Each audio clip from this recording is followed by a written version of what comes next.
I think it's always very useful to have such an exchange because all of you at different levels interact with not only our foreign ministry, but other organs of the government, the civil society, the media, the think tanks, and you get a perspective on India's foreign policy. I'm now a retired diplomat. I've served in government for a long time. And I think I have a perspective on our foreign policy, which may be useful for you to hear from me when you are dealing with people in the foreign ministry. Naturally, it is on current issues of concern individually to you in your bilateral relations or to get briefing on this, on that issue. And these official interactions are generally limited and confined to the issues at hand, and there is reticence on both sides in terms of being frank and open. But once you are retired from service, then you are more free to speak and speak out your mind a little more. Now, the subject given to me is recent developments and challenges for India's foreign and security policies. Now, I don't know when we talk about recent, how recent should recent be? But I would think that what the organizers may have had in mind is the current flux in international relations as a result, in a sense, principally because of President Trump's election as the President of the United States and the manner in which he looks at America's role in the world, and his disregard for many of the assumptions on which the international order has functioned in since effectively 1945. United States being the most powerful country, the preeminent country in so many domains, and in its own way being very ideological in its approach and thinking, has over the years shaped the international order to suit principally its national interest and its values, whether it's democracy or pluralism or human rights or the market economy, etc., etc. Has tried to shape the international order based on the core of its political and economic thinking. It has been made possible because the West has dominated the globe for many centuries, and the transatlantic alliance, Europe plus United States plus Europe, have been able to continue to shape the world together. In a sense, what we have seen until recently has been the product of essentially the transatlantic alliance and the other allies of the United States, whether it's Japan in the East or in particular. Now, when President Trump has come to power, he has questioned many of these assumptions. To begin with, America first, which means that all the earlier discourse about globalization and interdependence and how United States is a benevolent power which is not only looking after its national interests but believes that its policies help to spread prosperity and the right values across the globe. So when you say America first, you're already saying henceforth you're going to be self-centered, focused on your own interests, and will give primacy to what serves America best. Now, he's questioned the relationship with Europe. He is openly against the European Union. He's been supporting Brexit. He has tried to revise all the existing, many of the existing agreements that the United States has signed, whether it's NAFTA. He walked out of the TPP. He's walked out of the climate change agreement. He's walked out of the Iran nuclear deal. He has unsettled his allies in East Asia, whether it's Japan or South Korea. He has not been able to do what he wanted to do with Russia for different reasons. The result has been that the relations between US and Russia are at an all-time low. And since Russia remains a considerable power and has a view of its own international role and has capacities to resist, so you've seen the reemergence of a sort of a Cold War, which has repercussions on other countries. And one of the most serious repercussions is that America is extending the jurisdiction of its domestic law to other countries.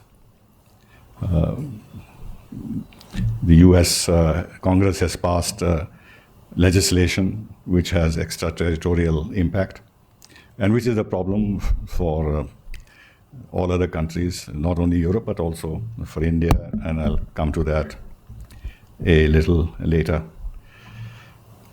Because of America First and his belief that all these, the economic order that the United States has helped to build up has not served US interests, the United States now wants to undermine that, and hence questioning the WTO, making its functioning difficult.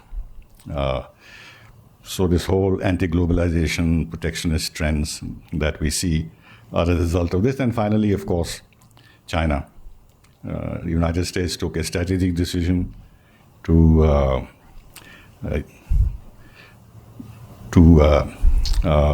see how it could use China as a partner against the Soviet Union during the Cold War, and then built up a very, very solid economic relationship with China, and encouraged China to become the global hub for manufacturing.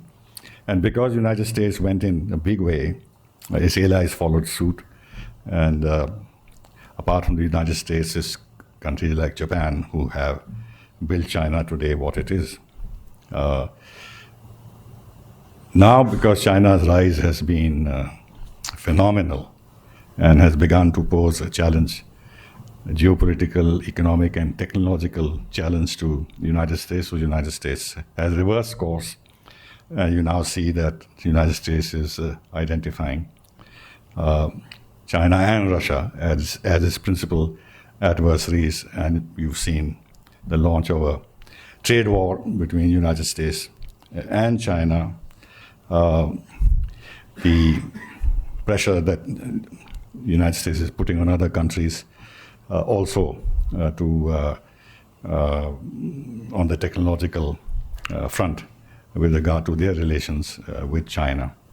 And then the United States has used a policy of sanctions very liberally, applying very serious sanctions on its adversaries like Russia and Iran in particular.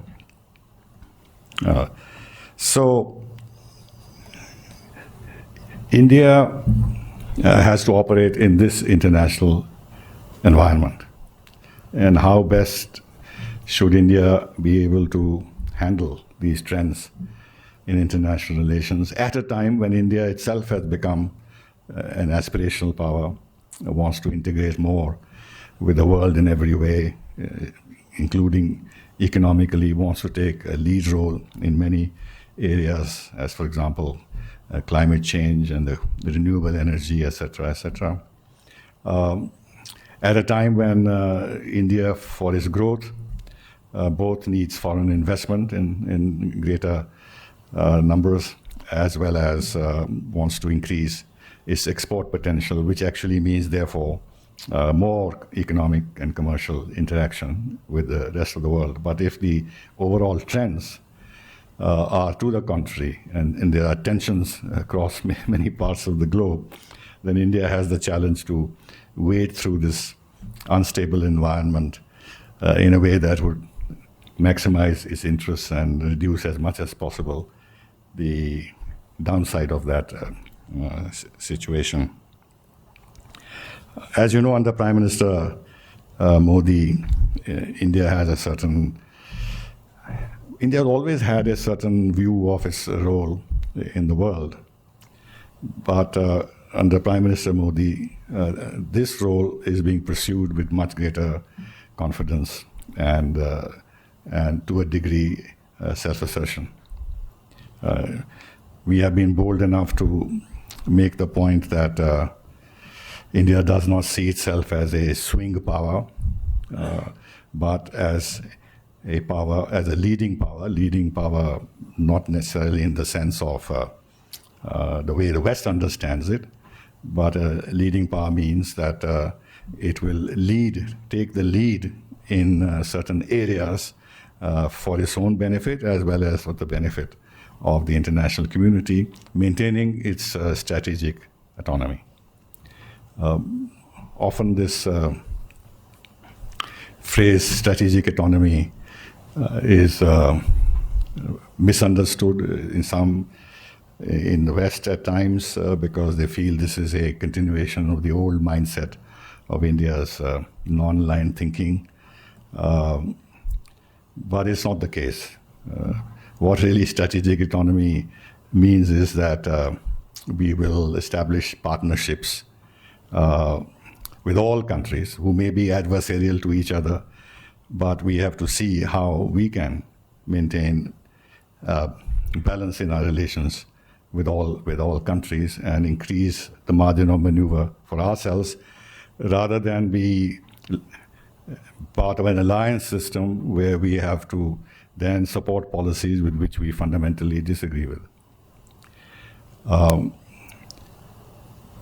So strategic autonomy really is something which a country like India has to have. If you look at India's size as a geographic size, its demographic size, its human capital, the size of its economy, we are today the 5th largest economy in the world in absolute terms. And if you look at any studies, whether by the OECD or IMF or the World Bank, looking ahead 2030, 2050, even if there is today a relative slowdown, India will become the 3rd largest economy by 2030 and probably the 2nd largest by 2050.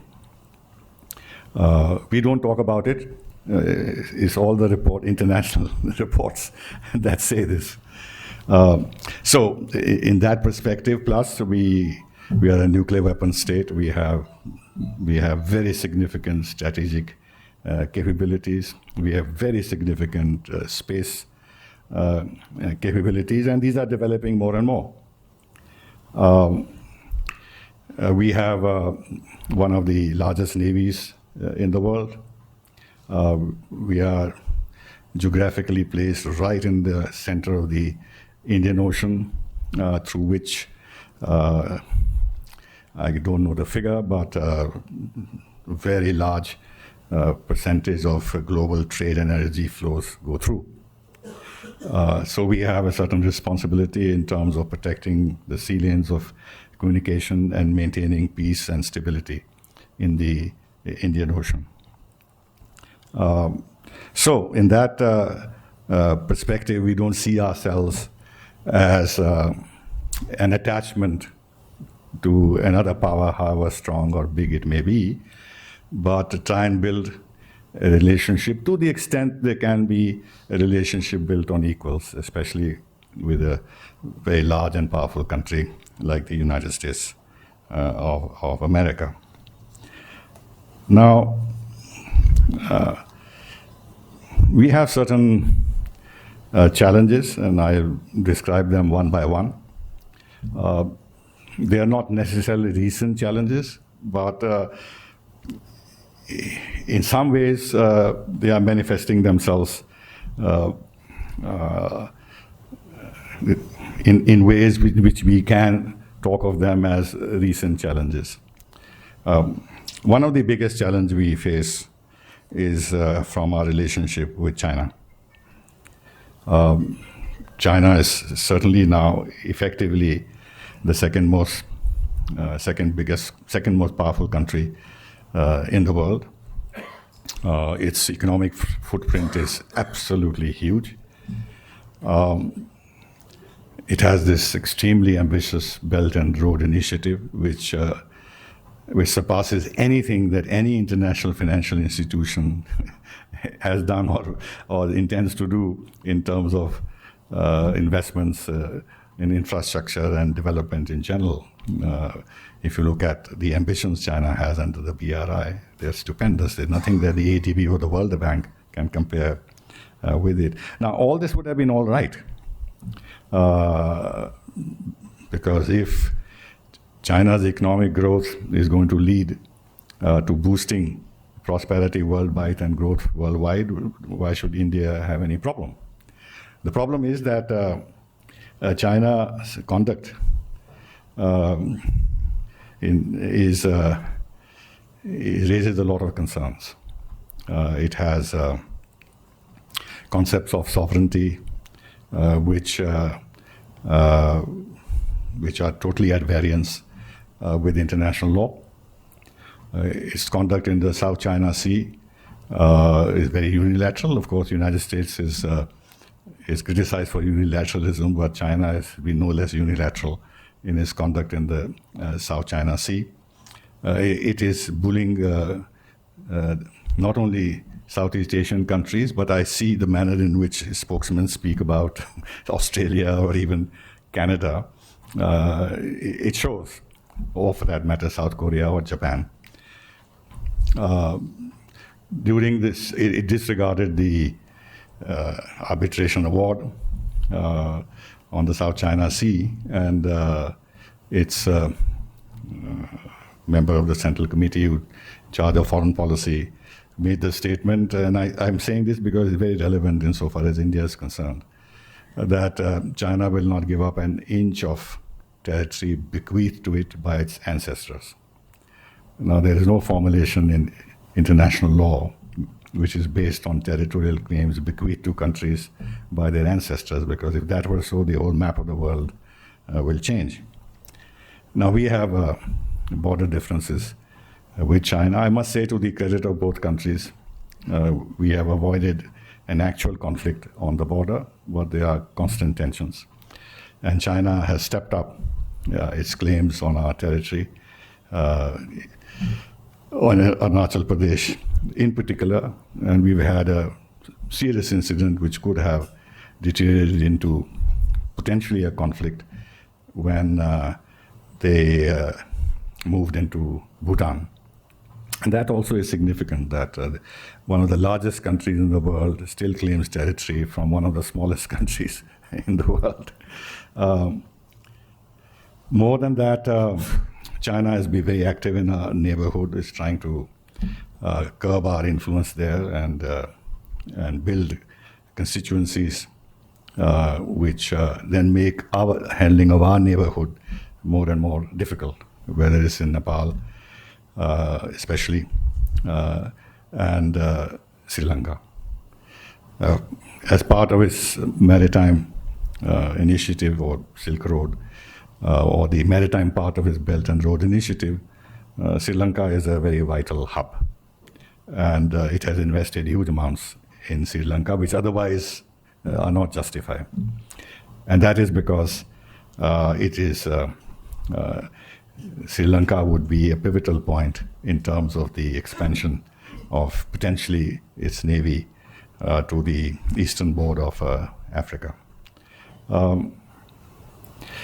In Maldives, we had a serious problem until the change in government, where China was eyeing the acquisition of one of the islands in the archipelago to develop, to begin with commercial projects, but eventually those with some military significance. The China-Pakistan relationship is a huge issue for us, a very huge issue for us. It's a known fact that China has transferred nuclear and missile technologies to Pakistan in order to counter India. China is Pakistan's biggest defense partner. And its Belt and Road and the China-Pakistan Economic Corridor is a clear violation of China's own principles of sovereignty. And of course, it is a violation of our sovereignty. Because China, the CPEC, the China-Pakistan Economic Corridor, goes through Pakistan-occupied Kashmir, which in the 1963 agreement that China had with Pakistan was recognized by China as not belonging to Pakistan. As diplomats, maybe you should read that 1963 agreement and you will see what China is doing today is a violation of its own agreement with Pakistan. They're developing this base in Gwadar, which after Djibouti we feel would become the second naval outpost for China. And they are linking Gwadar and Djibouti. On the other side, China is building this China-Pakistan, China-Myanmar economic corridor.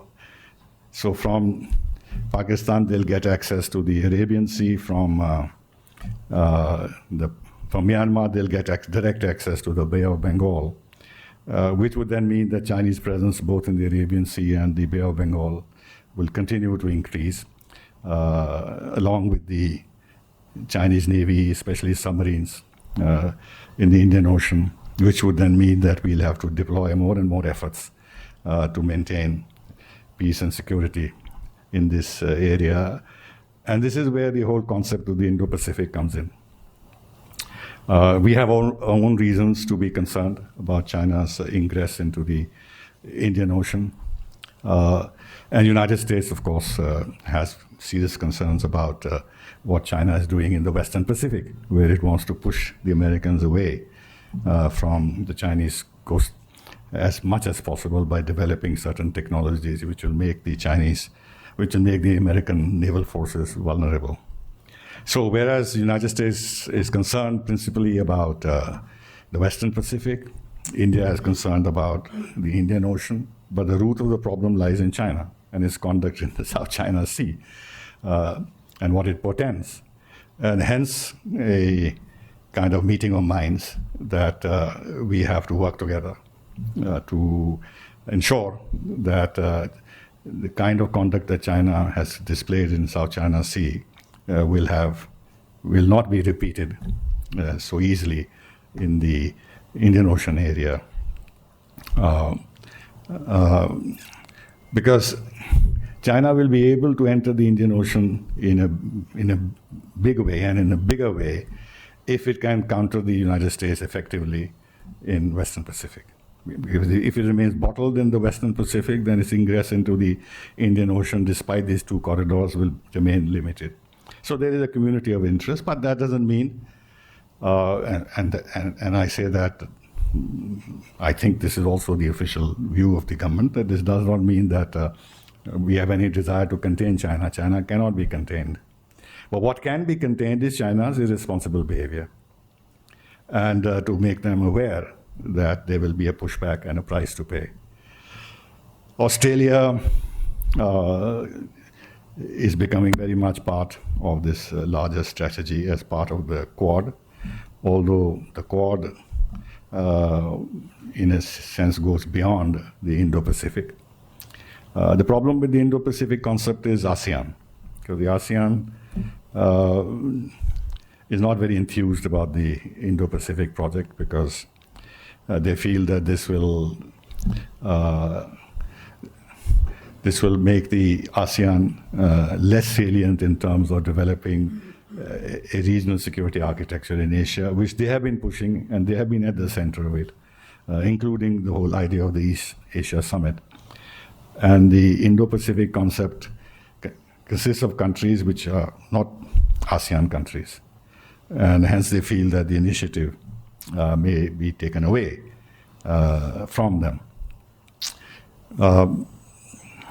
But the way we look at it is that the Indo-Pacific really is based on a set of principles, which if even a country like China were to obey, there would be no problem.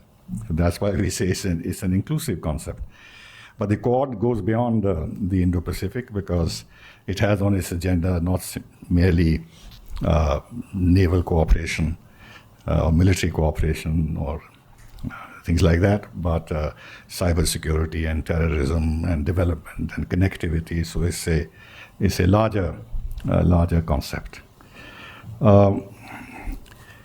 With the United States, I think we have handled the challenge of President Trump as well as anybody could, perhaps better than most countries. The United States is not an easy partner. It's not an easy partner even for its allies, as we have seen. So therefore, even if we have some differences with the United States, I would say that this is nothing unique and should not define the overall relationship we want to build with the United States. Differences will always be there, but it is a fact that our biggest partner in every sense of the word today is the United States of America. If India wants to grow in a peaceful environment as much as possible, wants to make technological leaps, wants to include its the way it governs itself in terms of standards and benchmarks and regulatory practices, and of course benefit from technology, especially in areas in which we have our own strengths, then there is no other partner that we have like the United States. In terms of people-to-people contacts, our strongest ties are with the United States of America. We have 200,000 students there. We have about 4 million Indians as a diaspora, and as a community, they are the best educated and the most prosperous of all communities in the United States. It's a very vital source of strength to our ties, and conversations with the United States are taking place at every possible level. Prime Minister Modi has been able to handle not only President Trump, but I think even President Obama. He got the President of the United States, Obama, twice over to India. If you look at the number of visits that were taking place from the United States at the level of the President in the previous 6-7 decades, you would see the tremendous difference. He got President Obama twice over, and now he's getting President Trump in a few days over to India. He's been able to maintain close personal ties, and there is a credibility in terms of the exchanges between the two leaders. We have problems with the United States in terms of its CAATSA legislation, which is a challenge because CAATSA requires countries like India to bring down their defense ties with Russia, which is simply not possible because even now about 60% of our defense platforms come from Russia. And we are engaged with Russia in more and more areas, defense areas, in terms of Make in India and manufacturing and other acquisitions. And these are contracts and cooperation platforms which will go on for the next 30, 40 years. So there's no way we can bring down our relationship with Russia at the behest of the United States of America. So we are buying the S-400 from Russia, We have made the initial payments. The United States, at least when General Mattis was the defense secretary, was very supportive of India being excluded from CATSA. Currently, there is no clarity, but we are still going ahead. We will go ahead. But it is an issue. It is an issue. We are trying to compensate for this, not as a result of any bargaining as such, but since the United States has some of the best military technology in the world, in building up our own defense capability, we have interest in expanding our defense ties with the United States, which we are doing. From virtually nothing in the 90s, today we have acquired about $18 billion worth of arms from the United States platforms in the last 6-7 years. It's become one of our major partners, and one or two most very significant contracts are in the offing with the United States. So there is a rebalancing going on, not as a result of any conscious policy. It simply is because America is in a position to give us platforms and technologies which even Russia, with its very impressive military complex, is unable to give. Then with Iran, it's a difficult issue for us because Iran is strategically placed, so far as India is concerned, next to Pakistan as the staging point for our entry into Afghanistan, to Central Asia, to southern Russia, plus, of course, the historical ties between the two countries, the Shia-Sunni angle, because we don't want to get caught in this Shia-Sunni tussle, so we have to maintain good relations with the Gulf countries, with the Arab countries, as well as with Iran. But under CATSA, we have been compelled to reduce our oil offtake from Iran to zero, whereas for a short while, Iran was our biggest supplier of oil, then it came down to second position, then it came down to seventh position, and now it is zero. It hurts our interest because 60% of our energy is imported, and Iran is right next door. So it costs us in terms of our energy security. But there are certain realities that countries, even like India, have to bend before. So we've done that. We're not happy about it, but there it is. The other challenge that we had for a long time was what I might call the relationship between India and the Islamic world. Pakistan has always tried to mobilize the Islamic world against India. But I must say, not that the initiative began with Prime Minister Modi, it began under the previous governments. But there has been a remarkable transformation of our ties with the Gulf countries, with the conservative Gulf regimes, Saudi Arabia and UAE in particular. And that has helped us in many ways. First of all, to ward off pressure from Pakistan, but more importantly also to maintain a balance between these countries and Iran. I must say, to the credit of India's foreign policy, and we are in, barring Pakistan, which is a unique case, we are in dialogue with everyone. US and Russia may not be talking to each other, but we have close ties with the United States and close ties with Russia. US and China may be engaged in a trade war, but we have, as I mentioned, close ties with the United States, and we are maintaining a very high-level dialogue with China. And it's to the credit of our Prime Minister that he's a very pragmatic approach. He's reached out to President Xi. He's met him numerous times, and he's had 2 informal summits with him. This is the first time,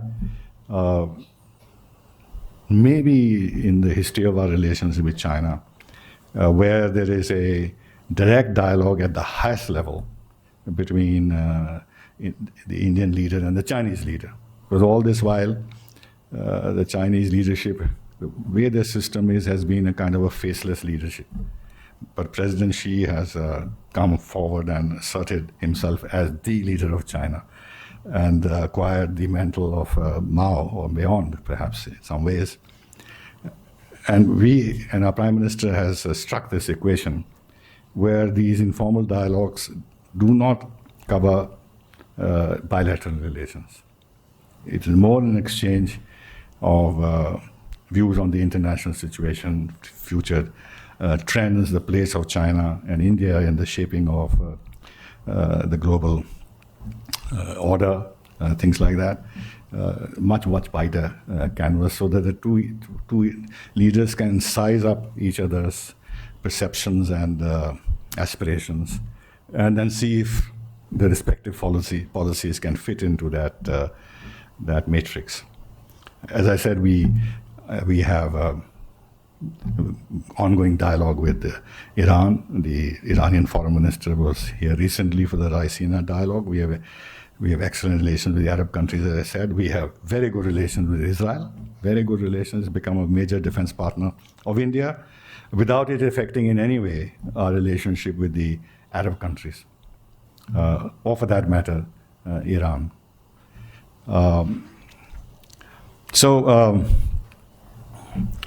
This is in line with our broad thinking that we should place ourselves in a position where we can align ourselves with other countries depending on our interests and on the issues on which we can combine forces with like-minded countries. We have the Prime Minister, or India rather, until recently was looked upon as some kind of a problem in the climate change negotiations. Now the whole thing is very different. In fact, India has positioned itself such that it has taken the lead in terms of climate change conversations. Our own ambitious target, which will be fulfilled, of 175 megawatts of renewable energy by 2022. And our Prime Minister has said, I think, 500,000 megawatts of renewable energy. That's his new target. He has taken the lead along with the President of France to launch the International Solar Alliance. And now he's taken the lead in proposing a disaster-resilient infrastructure, which again, in the context of climate change and the concerns about coastal areas being swamped by rising waters and other issues relating to climate change, would be very topical.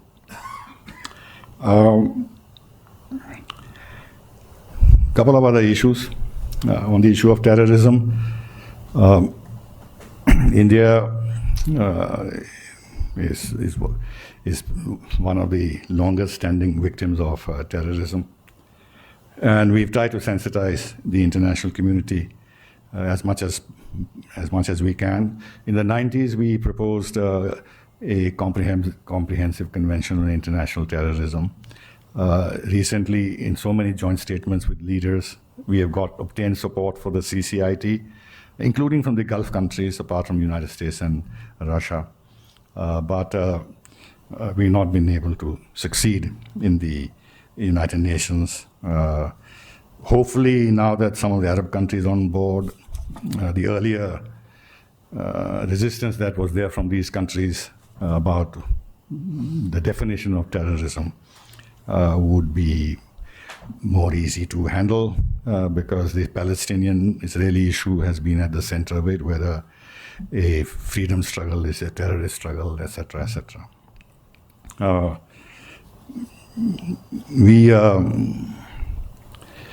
We've been proactive in trying to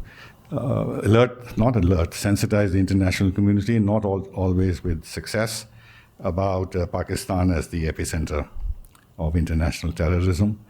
I mean, there are certain facts on the ground which are there, but of course, for political reasons, countries would take the view that they want to take. If you look at the United States of America, in the Mumbai terror attacks, they lost 6 Americans. 6 Americans they lost. In Afghanistan, how many thousands of American soldiers have been killed by the Taliban? And where was the Taliban leadership taking refuge and haven? In Pakistan. Where was the biggest, the iconic figure of international terrorism, Osama bin Laden? Where was he taking shelter? In Pakistan. I can recount so many other instances of Pakistan's links with international terrorism. But when it comes to countries taking a position, they hum and haw. And a country like China, of course, backs Pakistan on the issue of terrorism in the United Nations.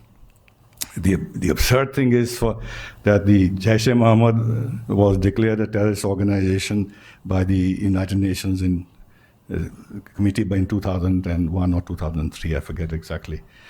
And when we tried to get his JM chief listed as a terrorist because of his complicity in attacks in Pathankot and elsewhere, for 10 years China resisted it. And of course, the Americans themselves, it's odd that, and I've been saying this to our American interlocutors, that how come you not declared Taliban as a terrorist organization? You always kept your doors open to a dialogue with the Taliban. And this despite the fact that you yourself been saying that the Taliban and the Pakistani ISI and the Haqqani group, in fact, one of their intelligence chiefs, intelligence chiefs or the chairman of Joint Chiefs of Staff, in a testimony to the Congress, said that the Haqqani group is an arm of the ISI. And yet, they've never declared the Taliban a terrorist group. In fact, they're negotiating with the Taliban. Now, that's a bit of a problem for us, because the Taliban in the past have been complicit in Pakistani-sponsored terrorism against India. If you recall the hijacking of IC 784, whatever the plane, which eventually landed at Kabul. And we are vulnerable. We cannot insulate ourselves from radicalization in the Islamic world, because there is a spillover effect. Now they are saying that Daesh has emerged in Afghanistan, and if the conversations with Taliban succeed and America withdraws and Taliban slowly takes over power, and with Pakistan complicit with them and Pakistan sponsoring terrorism against us, what do we do? Do we just look back and say, fine, let the Taliban take over? Not that we can prevent the Taliban takeover, but we have a challenge before us, and we are not in a position to address that challenge on our own, because there's a limit to the degree we can support the Afghan government. There is no way that we can put our forces on the ground in Afghanistan if the United States, with 100,000 or 120,000 soldiers and with all the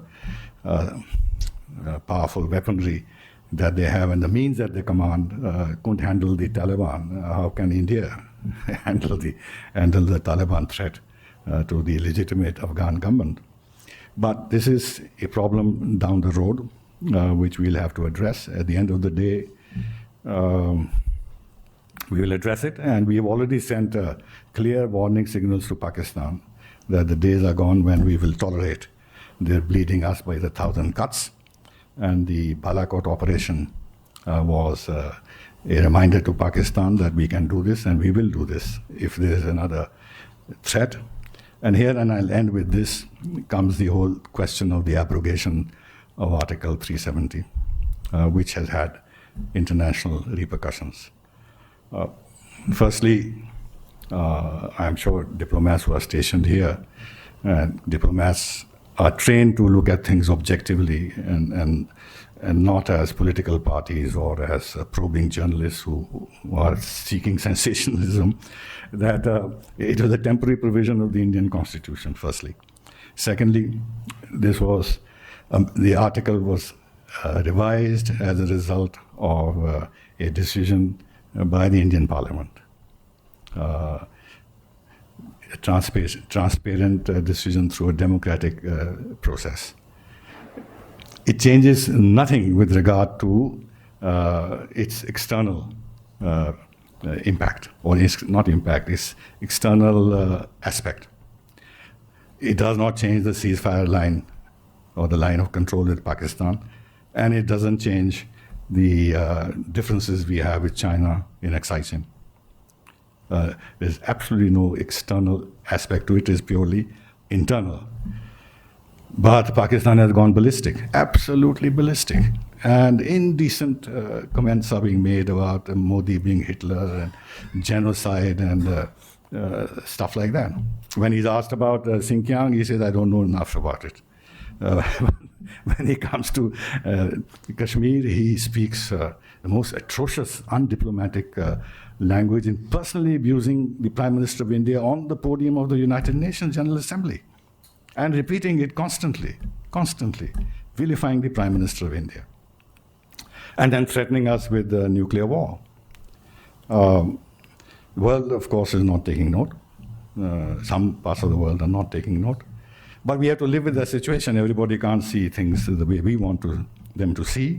This is a real world where people look after their own interests, and there are paybacks that have to be made, or certain interests that they have which need to be preserved, because Pakistan is not an insignificant country. It's, at the end of the day, it's also a nuclear weapon state. But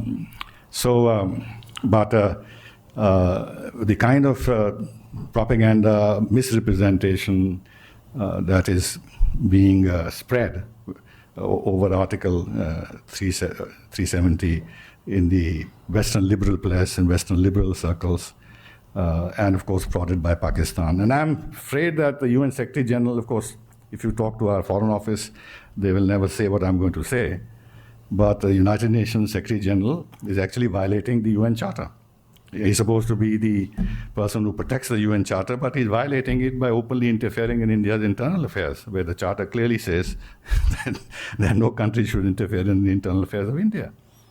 I mean, to the extent that if there is a police firing in some area in New Delhi, his office has issued a statement.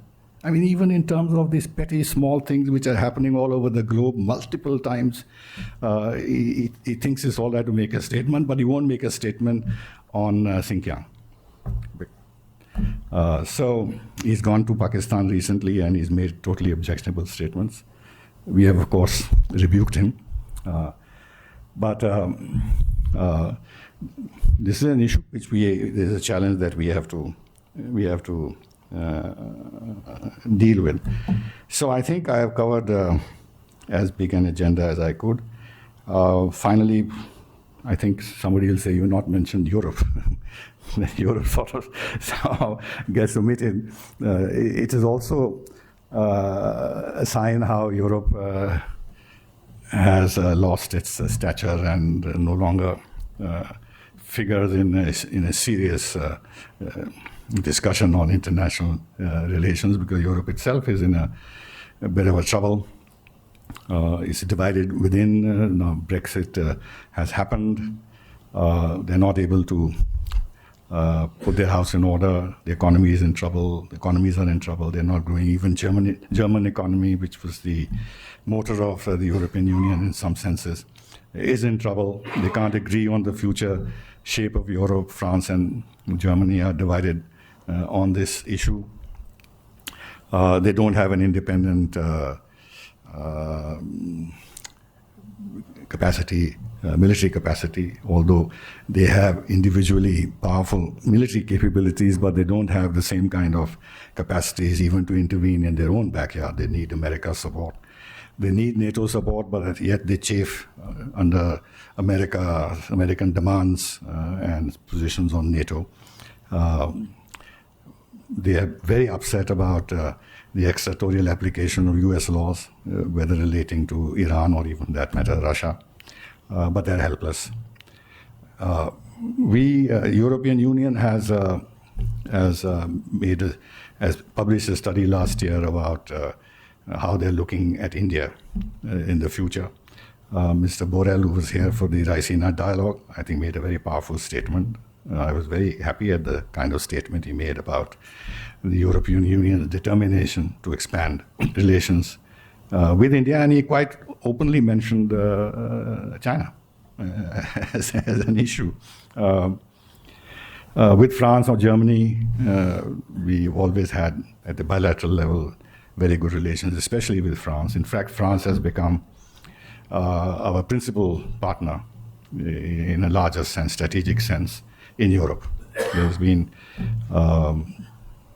we are together, we've signed a joint vision statement on the Indian Ocean area. We have divided responsibilities with regard to the security of the Western Indian Ocean. In terms of defense technology, France is a very valuable partner. And in many other ways, I would say that France has emerged overall as one of the 2 or 3 key partners that we have in strategic terms. So even if the European profile is relatively low because of European difficulties in Europe with individual European countries, we have very, very good relations. So I'll stop here. So